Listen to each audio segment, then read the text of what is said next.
Hello and welcome to another episode of Codo Cinema, the podcast show where I talk about movies. I'm your host, Mark Codo, aka Codoman. So we got another episode to talk about for Codo Cinema Christmas month.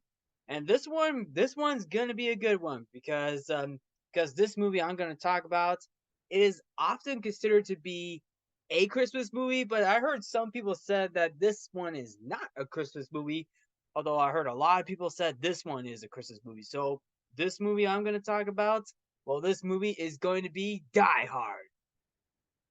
When it comes to Christmas movies, what do you think of what kind of Christmas movies do you think? You know, like Christmas Story, Miracle on 34th Street, Home Alone. But a lot of people think of Die Hard as well. The action-packed movie Die Hard, which stars Bruce Willis as John McClane, one of cinema's greatest action stars. Although Bruce Willis is one of them, of course alongside Sylvester Stallone and Arnold Schwarzenegger, among many others as well. But Bruce Willis is one of them as well. So, Spirit of Christmas with the movie Die Hard. Die Hard takes place around Christmas time as well, so it counts as a Christmas movie because it takes place on Christmas Eve. There's even Christmas music. Heck, snow. I mean, can't forget about snow in the movie Die Hard, which is at the end of the movie, to be honest. A lot of people say Die Hard is a Christmas movie, which in my opinion, yes, that is true. Plus, I even did an episode on that topic as well on the WEIU website, which is basically titled "Is Die Hard a Christmas Movie?" And that's the name of the episode I did. So I'll leave an episode link in that description. From discussing the topic of Die Hard being a Christmas movie, I'm going to talk about the movie as a whole. However, I am not going to do this alone. However, I'm not doing this alone. Well, this will mark his second episode on Codo Cinema, and he appeared on the Peanuts movie review. So let me welcome back my brother Mike. Hey, Mark, thank you for inviting me back to your episode of Codo Cinema. How excited I am to be talking about Die Hard. Of course, because Die Hard is one of the biggest action movies, but also a Christmas movie as well. Yes, it is basically a Christmas movie. A lot of people have been asking this question. Is Die Hard a Christmas movie? Well, some people can say yes, and other people can say no. It's just an action film.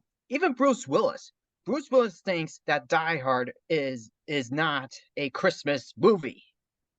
Although a lot of people seem to disagree because one, this movie takes place on Christmas Eve, so it is a Christmas movie.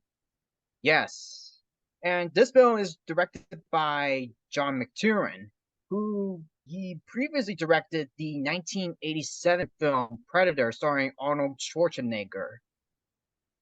Which is true, yeah. And don't forget The Hunt for Red October with Alec Baldwin and Sean Connery. Yes, But anyway, the movie Die Hard. Now, the movie Die Hard came out in 1988, which is an American action film directed by John McTiernan. So, the film stars Bruce Willis, Alan Rickman, among many other cast members, including William Atherton, Paul Gleason. And the movie itself follows New York City police detective John McClane, who is caught up in a terrorist takeover of a Los Angeles skyscraper while visiting his estranged wife, which takes place around Christmas time. that's basically the plot of the film. Yes, that is the plot of the film.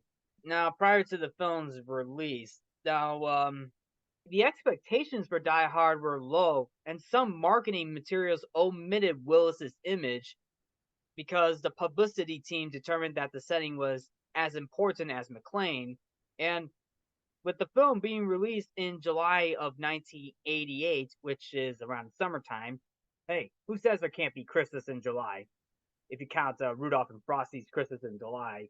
However, the reviews for Die Hard were mixed, and criticism was focused on its violence, plot, and Bruce Willis's performance, while John McTiernan's direction and Alan Rickman's performance, his performance as action cinema's greatest action villain, Hans Gruber, were praised. Alan Rickman's performance was heavily praised because this is basically his first film to be in it.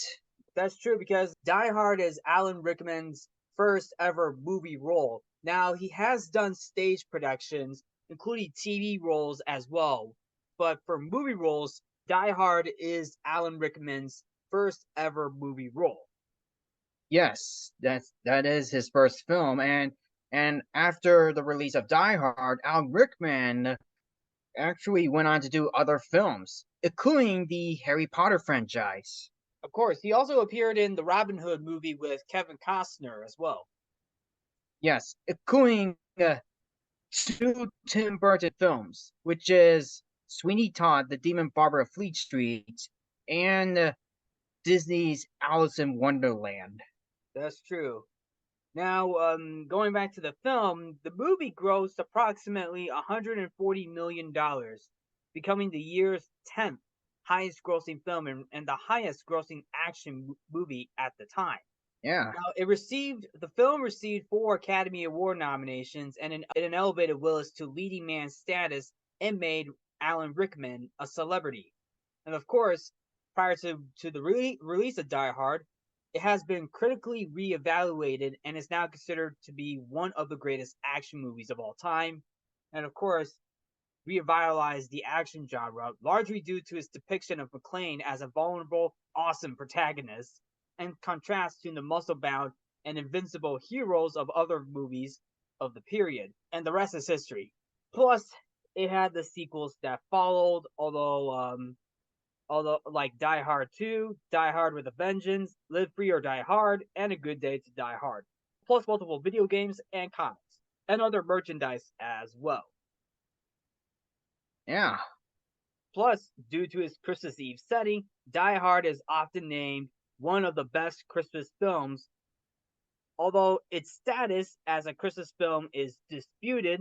However, I see it as a Christmas movie.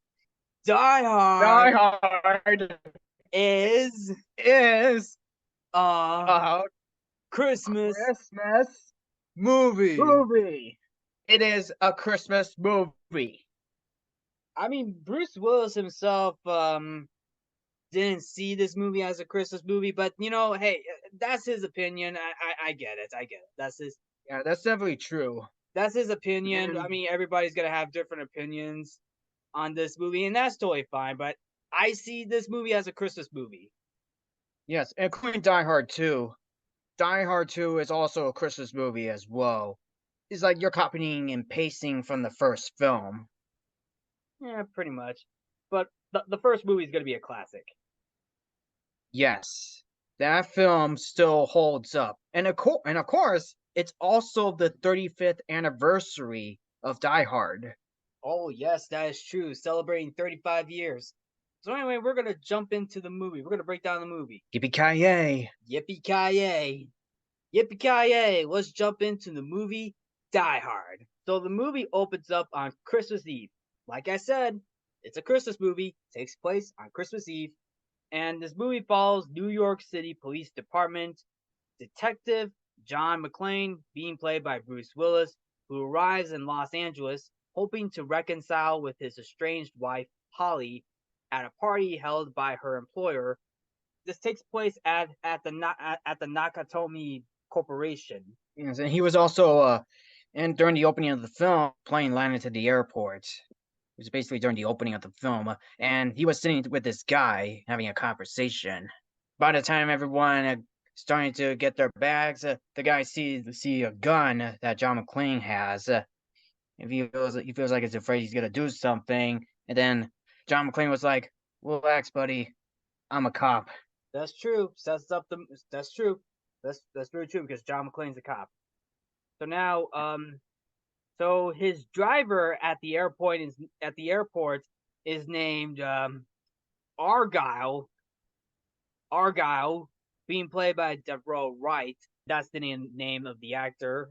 Devereaux Wright plays Argyle, who is John's limousine driver, and he's not in this movie very long. I mean, he is in this movie for a good chunk, not like a huge chunk, but like he's just basically the limousine driver, and a pretty good one too, and a pretty funny one too. He's a very good character, and every time when he's like on the phone, he's having a blast.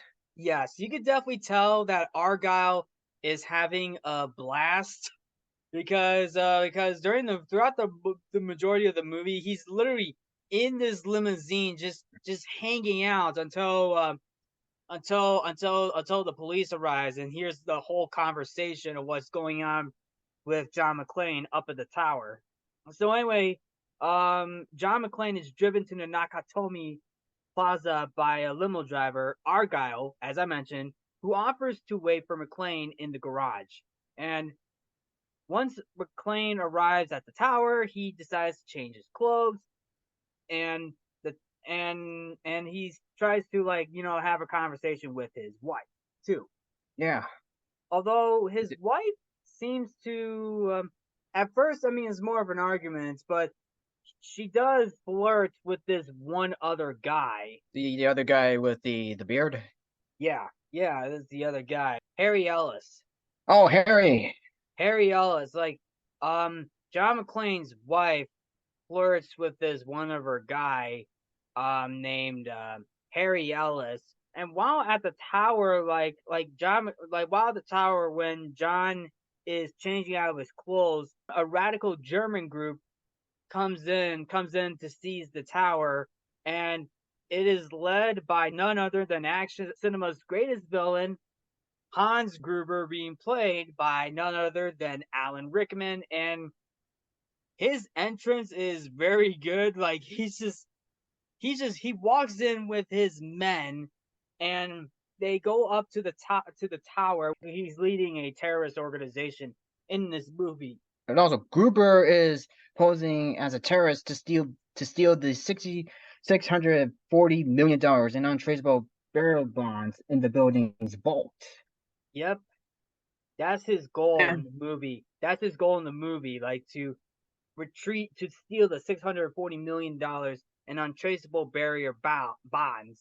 And I'm gonna tell you this: like once he gets up to the building, to the floor where the party's going on, you know what's gonna happen. He's gonna say a speech like, "Ladies and gentlemen," you know what's going on. You know what he's up to. Yep, something's about to happen. So Hans Gruber, like some of his men, you got Carl, Theo, Tony, among many other members in the group. But the only names I could get out from Hans Gruber's men is Carl, Tony, and Theo. And Theo, by the way, Theo is he's like this tech guy. He's the tech guy. And he's just basically hanging out on the main floor of the tower. Yeah, he just hangs out there just being the tech guy that he is.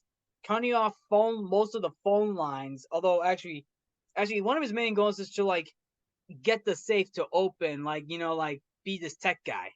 Yeah, because I believe the safe is used through this code that you have to put in, not at the safe, but with a computer. So that's why they brought him on board as a tech guy.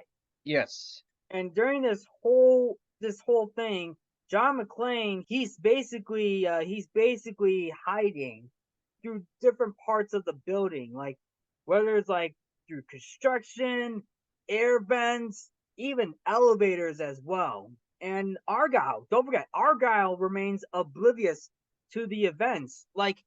Are you kidding me? Like Argyle hangs out in the limousine.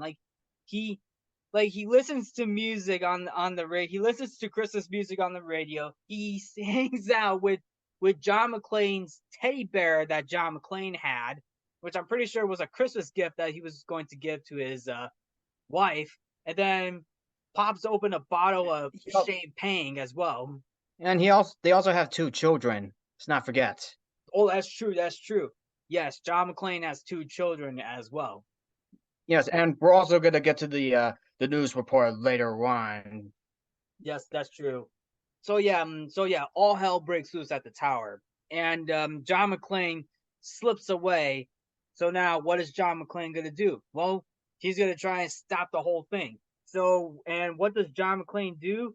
Well, it turns out it turns out Gruber sends Tony to track down whoever's trying to stop Gruber's plans for the $640 million in untraceable burial bonds. Like Tony, just like, where are you? Come on out, I'm not gonna hurt you. But he proceeds to shoot his gun. Dude, did you notice that? Like he's trying to be friendly at first, but no, he's a straight up bad guy. Where he tries, but he's just a straight up bad guy. He says, listen, I don't want to kill you. Proceeds to fire his weapon, and then John McClane comes down and beats the crap out of Tony by sending him down the stairs. So basically, John McClane took out one of the members, and he puts Tony in an elevator with a message, all in blood. Now I have a machine gun. Ho ho ho. That was straight out of Hans Gruber's mouth. Now I have a machine gun. Ho ho ho. So technically, Hans Gruber knows somebody in this building is coming. Like he knows someone is there. Someone is coming. Yes, there's gonna be one-liners in the film, so hold on tight, folks. Yes, there's definitely some one-liners in this movie that are memorable. And Carl, let me tell you this: Carl, the second in command to Hans Gruber, he's pissed. Like he knows that his brother was killed by John McClane, even though he doesn't know it's John McClane. But he wants revenge on the guy who killed his brother, Tony. But Hans Gruber's like, listen, we do not alter the plan. Like he doesn't want the plan to be altered. No. So basically moving forward, Carl and a few other members decide to hunt down the guy, to which they almost did, but knowing John McClane slips away and decides to hide in an elevator while also hiding inside a vent. Yes, I was gonna bring this up. I was originally gonna bring this up because when there's he knew that someone was coming, so he has to get into the vent. He lights up a match, and, yes, and he says this brilliant. He says this brilliant line: "Come out to the coast, we'll have a few laughs." And then he turns off the match. So after he said this one-liner. Yeah, technically he wants to just to light it up, say a one-liner, yes, because obviously he's inside a vent. Yes, it's basically yes. Well, the line he said was, "Come out to the coast, we get together and have a few laughs." Come out to the coast, we'll get together, have a few laughs. Is that what he said? Yes, that's what he says. Yeah, that's a pretty funny one-liner, knowing the fact that he's just like, oh my god, it's like Jiminy, he's like, Jiminy, why am I getting stuck in the situation in an air vent? And not to mention his shirt got dirty. That's true. Yeah, his shirt got real dirty. It's a tank top, right? Yes, a white shirt, a sleeveless shirt. Yeah, and also we also get to see a police officer come by. We also get to see a sergeant, a LA police officer or sergeant named Al Powell, who is who is being sent to investigate what's going on at the tower. Now, Al is being voiced by Reginald Bell Johnson, who's very well known for playing Carl Winslow on Family Matters. So this is another popular role, and He was also in Ghostbusters, the 1984 Ghostbusters film, as the corrections officer. oh really? Yep.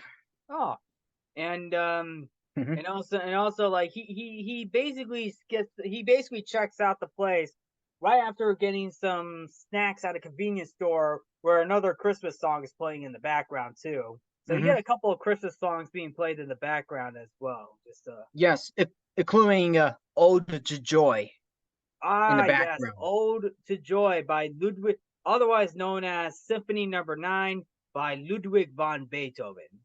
And that song was played during the credits. Yes, exactly. Don't forget, you have Winter Wonderland. You have Winter Wonderland and Let Us Know, Let Us Know, Let Us Know being played. Yes. And there's probably a couple of other songs. There's a couple of other Christmas songs playing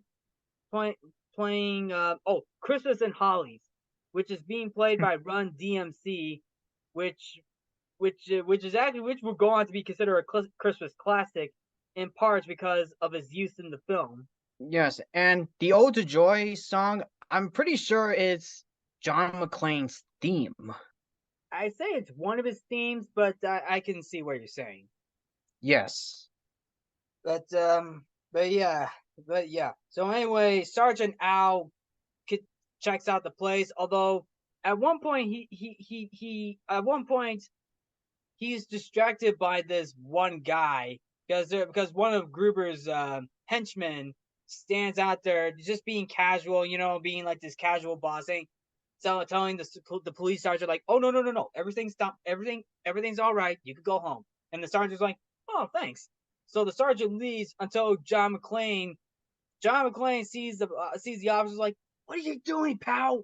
So he drops one of the members on top of the sergeant's car, and actually before that, he gets into a shootout with one of them at one of the conference rooms in the tower, and he runs out of table, and this guy's like, oh, looks like you run out of table. Well, next time you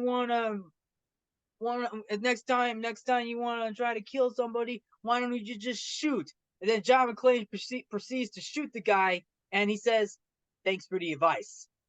Thanks for the advice. Oh, and also, so here's a fact. Bruce Willis actually got injured on set because while firing this guy, he lost to a partial hearing loss. Oh, that's right. Like I think he lost part of his hearing prior to that scene when he was under the table. Yeah, and I believe he was like, "What?" Yes, yes, yes. That was the thing going on. That was the thing going on. Like he realizes like what?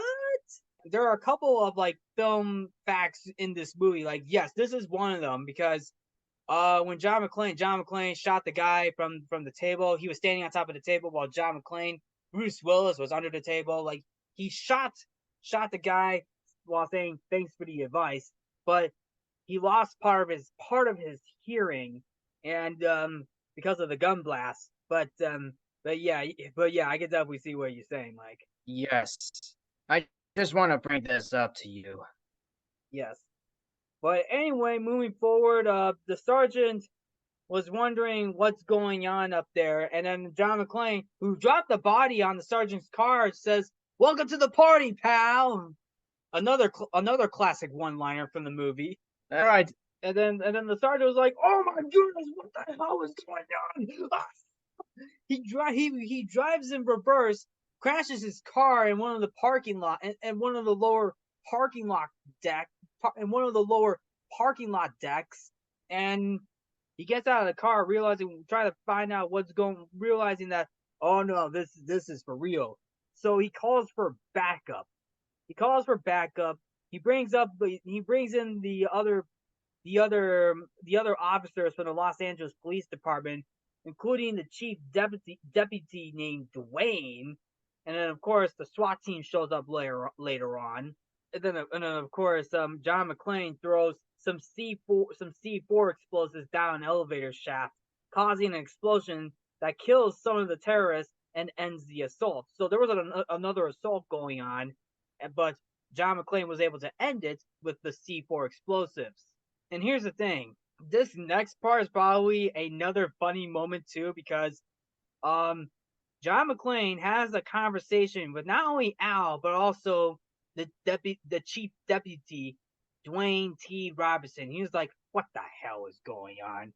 Like, I want to talk to whoever this bastard is inside that thing. I want to have a conversation with him." Like, he's being played by Paul Gleason, who you may remember him as the principal from the Breakfast Club. And That's right. I'm gonna tell you right. this: he gets owned in this movie. Like Bruce Willis literally goes into town on this guy, and like it's so funny too, because the chief deputy, like, he's part of the problem. I'm just gonna tell you this: the chief deputy is part of the problem. And what's funny too is that the chief deputy was like, "Who is it? Who are you? Who am I talking to? Who am I talking to? We're downstairs. We're all the way downstairs. We're all covered in glass." John McClane says, "Glass? Who the hell cares about glass?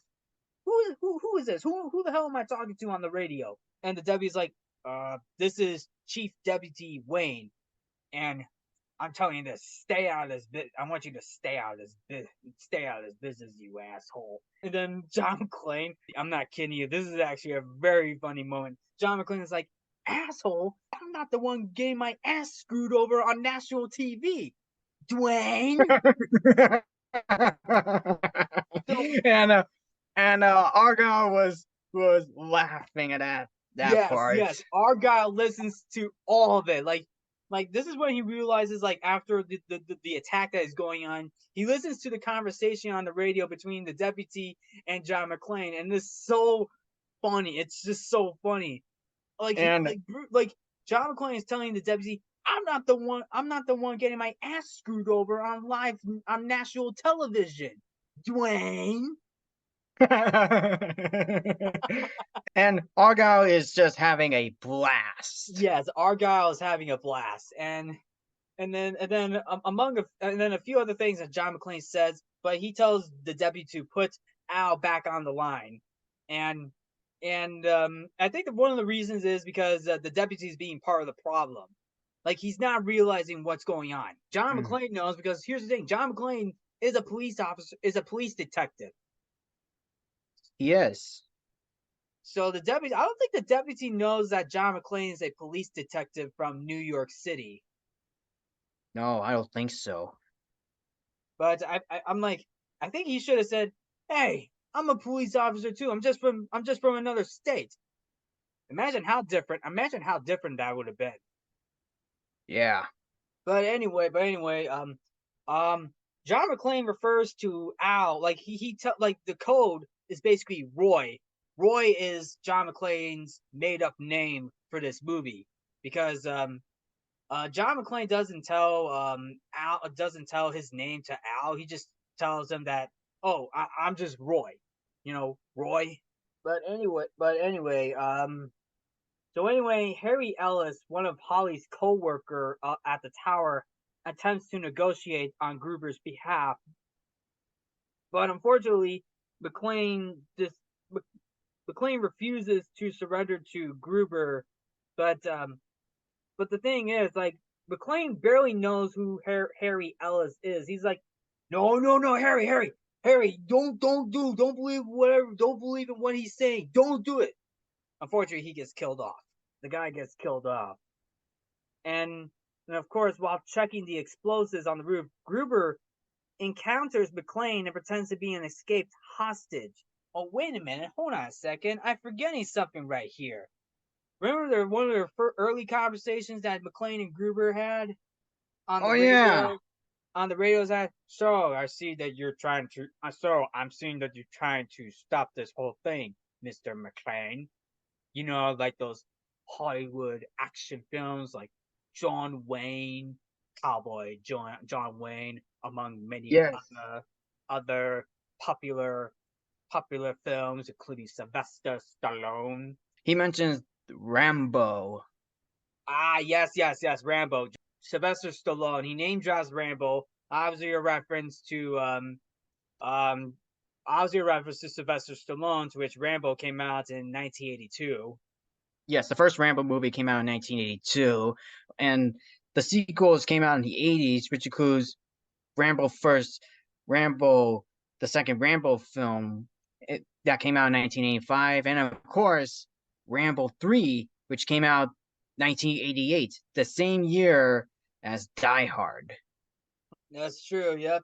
And then even when John McClane's about to exit, just to get away from the terrorists, like before Gruber came to to pretend to be an escaped hostage, he's like, "Is there anything you're gonna do, Mister Cowboy?" And then you get this famous line, "Yippee ki yay!" That's right, this famous one-liner. Yippee-ki-yay.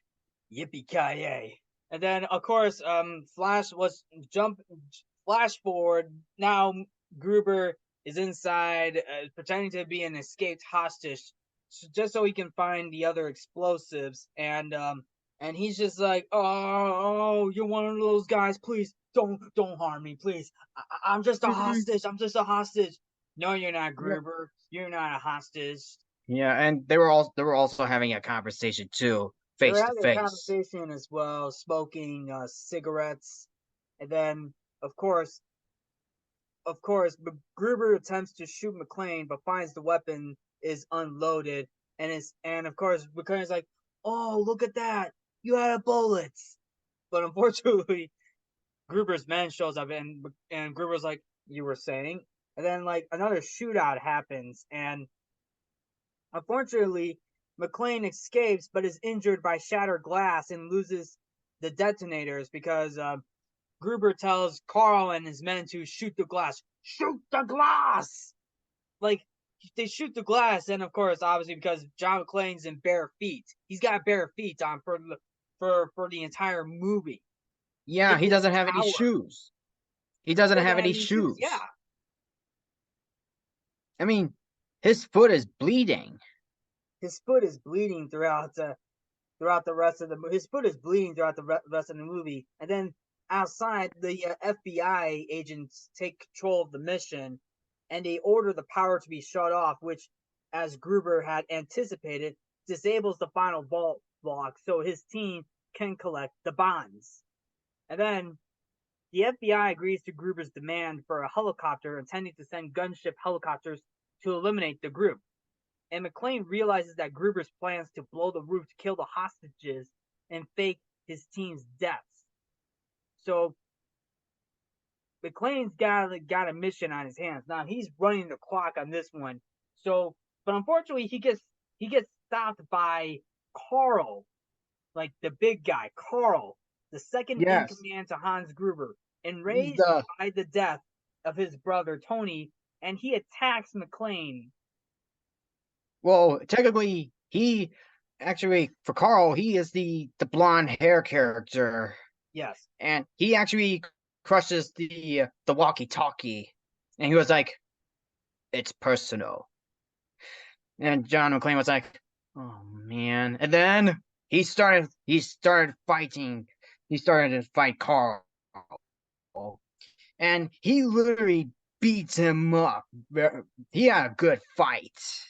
Oh yeah. And as for Carl, his character, the actor who plays Carl is a Russian American ballet dancer. Yeah. Because he kicks. That's true. Yeah. And of course, he tried multiple. I mean, McClane tries multiple times to take him out, only for McClane to hang Carl with the chains and send him flying towards a wall with the chains. Yes. Well, before that, Carl was about to. Well, Bruce Willis, John McClane. He says, "Oh my God, I'm gonna kill him." I'm gonna cook you, and I'm going to eat you. He was gonna cook and eat Carl?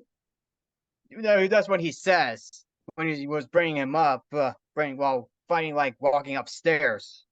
But unfortunately, like I said, like he hangs Carl. Yes, he hangs him with the chains, but unfortunately, he's not dead yet. No, I know he wasn't dead. I mean, and then everybody's up at the top of the tower, just to like, because many people thought they were gonna escape, but no, John McClane shows up just to like tell everybody that no, the helicopter's coming, they're gonna come for everybody. You gotta get back downstairs. But actually, Yeah. before that, this whole situation was recorded on live TV, national television, Yes. and it was Yes. recorded by none other than Richard Thornburg, who is basically an arrogant TV reporter, and he's being played by William Atherton, who played oh, what was his name in Ghostbusters? Walter Peck. Walter. Like like the TV reporter being played by William Atherton, he played Walter Peck in the first Ghostbusters movie, and now he plays a TV reporter.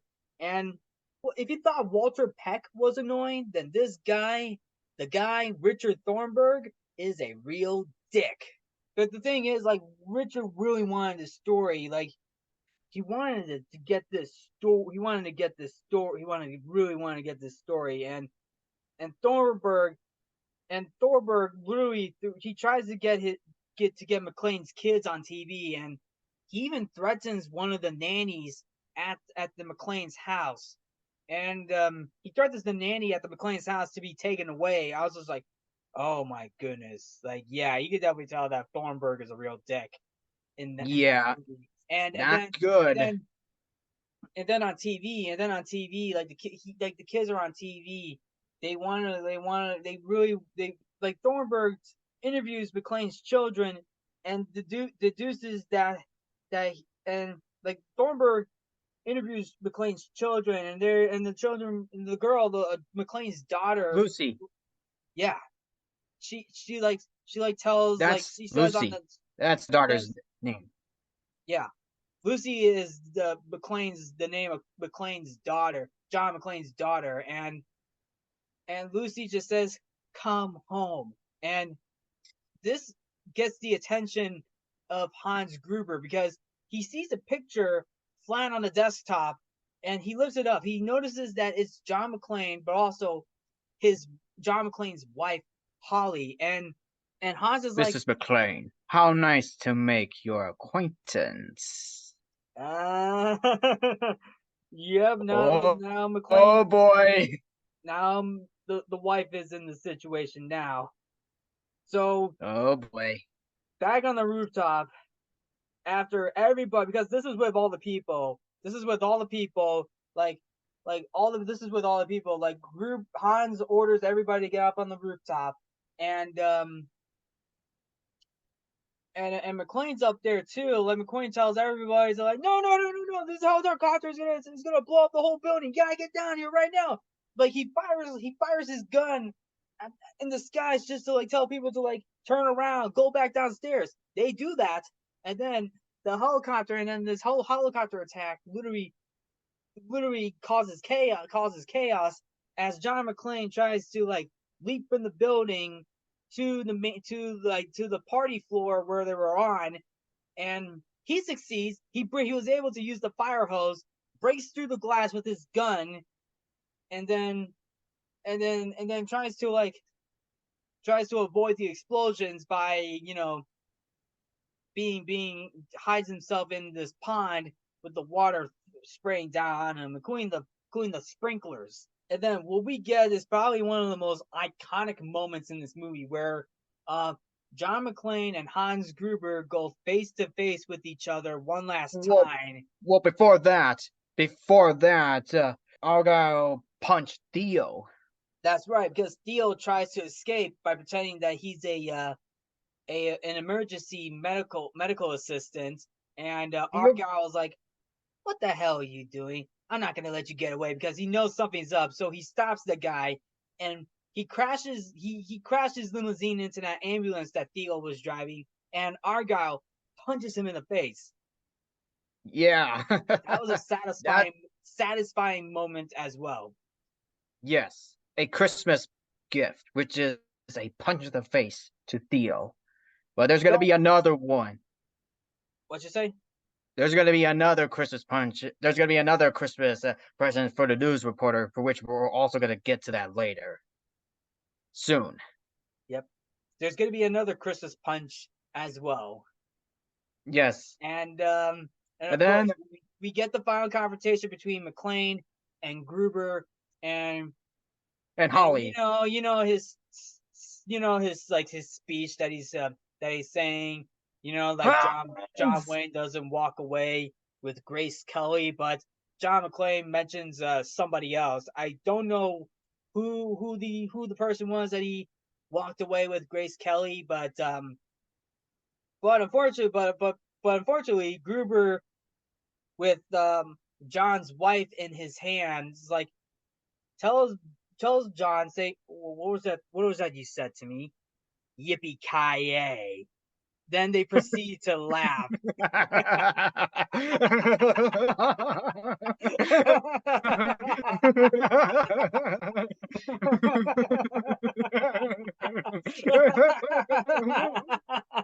Oh, and then Holly! and then McClane shoots both Hans and one of Hans's The henchmen henchman. in the headshot, because John McClane duct taped a gun on his back with 2 bullets left. Yes. And John McClane was like, Holly! Shoots Boom! shoots Hans and one of his henchmen. His henchman got a headshot, and then McClane said this one liner: "Happy trails, Hans." And then Hans was about to fall to his death from the tower, from the Nakatomi Plaza, and he's still alive. He's hanging on for dear life with John McClane's wife Holly, and The watch. then what Don't forget the watch. Hans Gruber was holding on to Holly's hand and trying to like take the watch out of Holly's arm. Oh yes, she's wearing that watch. Yes, that's right. And then once the watch, and then once John takes off the watch, because Gruber was about to shoot McClane's wife, and then I'm pretty sure John as well. But once once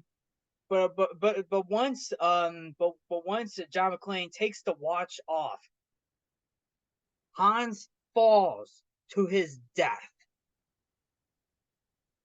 And and then what comes next is Dwayne. We get a shot of Dwayne. He just says, "Oh, I hope that's not a hostage." It's not. It's Hans Gruber falling to his death. And yes, and then boom, he's dead. And they were supposed to let him go on 3.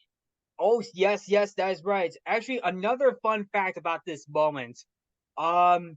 During this whole scene, Alan Rickman was supposed to be let go on 3, but the stunt crew accidentally let him go on 1, and Oh, 2.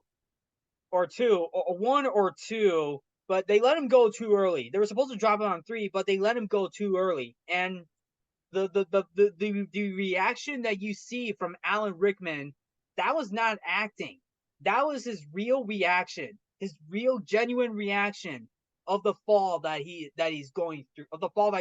Like, he just realized that they just let him go too soon. He is surprised and shocked.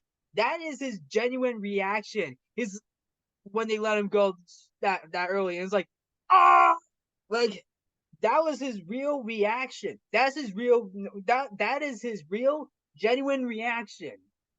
It was not acted. That was his real reaction. He was in complete shock. And that's the take that they went.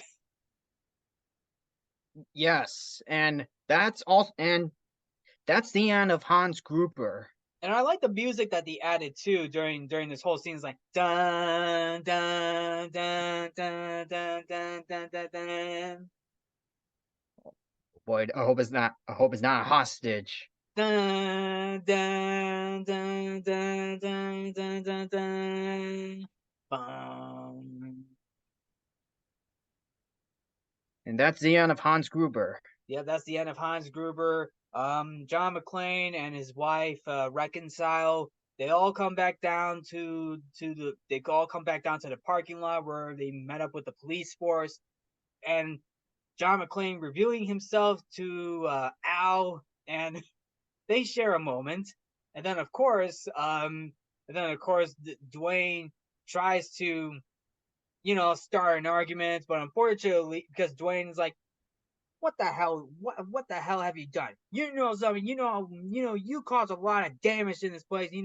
Interfering with police business, destruction of property. Unfortunately, that gets cut off when Carl comes out of the body bag, and he tries to finish off John McClane, but Al, the police sergeant, pulls out his gun and shoots Carl.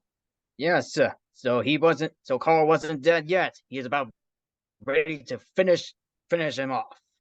When I meant finish him off, I meant finishing off by killing John McClane. Yep.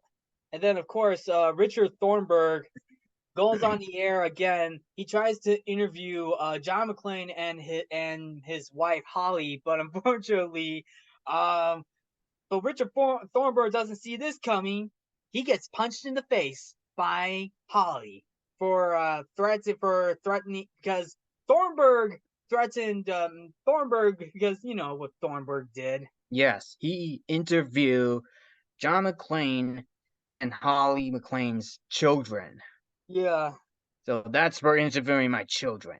Because of the whole situation that was going on. Like, Holly just punched Thornburg in the face, and Thornburg was like, did you get that? And then Argyle crashes through the parking garage door in the limo, and that is awesome. And then he drives John McClane and Holly away together. And I like this last one-liner. I like this liner. Ooh, if this is the idea for Christmas, I gotta be there for New Year's. And then let us know plays in the background. And that's it. That's pretty much it. Oh boy. Oh, that was a lot to talk about. Oh man, that was good. That was a lot to talk about, but hey, for a movie like Die Hard, it's an action-packed Christmas classic. Yes. And while I would definitely agree. And while it is not the only film where it has the Christmas genre and the action genre, it's not the only film, but it's really one of those action-packed Christmas movies. Yes. And there are other films that has in action films some of these films takes place during Christmas. Like Lethal Weapon, for example. The first Lethal Weapon film. The first Lethal Weapon movie, Batman Returns, Iron Man 3, Shazam, and a couple of other examples as well. But Violent Night. Die Hard is a literal action-packed Christmas classic for an action movie. Yes, it is, including Violent Night. And I will say this: like, the action is awesome. The acting, for the most part, particularly Bruce Willis and Alan Rickman, they both put up a very good performance. I mean, and then some of the most memorable one-liners. And then story itself, I mean, I guess you can argue the story itself is okay, but but for the most part, you're in it for the action. Like, it's literally Die Hard taking place on Christmas Eve. Yes, and I'm pretty sure it kind of references to like other films and TV shows as well. That's true. Including the one-liner, "Yippee-ki-yay." Yep, Yippee-ki-yay is mentioned multiple times. Yippee-ki-yay is one of Bruce Willis's famous one-liners. Yes, and of course for Bruce Willis, and this is basically one of his first films to be in the late 80s, and he would eventually continue on with other films throughout the 90s, 2000s, 2010s, and up until early 2020s. And of course, other films, which includes Pulp Fiction, for example, that That's Bruce true. Willis was in. That's true. But other than that, the movie Die Hard is an action-packed Christmas film that needs to be watched. Yes, and what a great way to honor the 35th anniversary of Die Hard, and of course, honoring Bruce Willis for his film. But anyway, that's going to be a wrap on this episode. Yes, and Mark, thank you so much for inviting me back onto your episode, and it was a blast to talk about 1988's Die Hard film. Yippee-ki-yay. Happy trails, Hans. But anyway, that's a wrap on this episode. Thank you all for tuning in to Codo Cinema. I'm your host, Mark Codo, aka Codoman. I'm Michael Codo. Remember to watch movies and stay positive.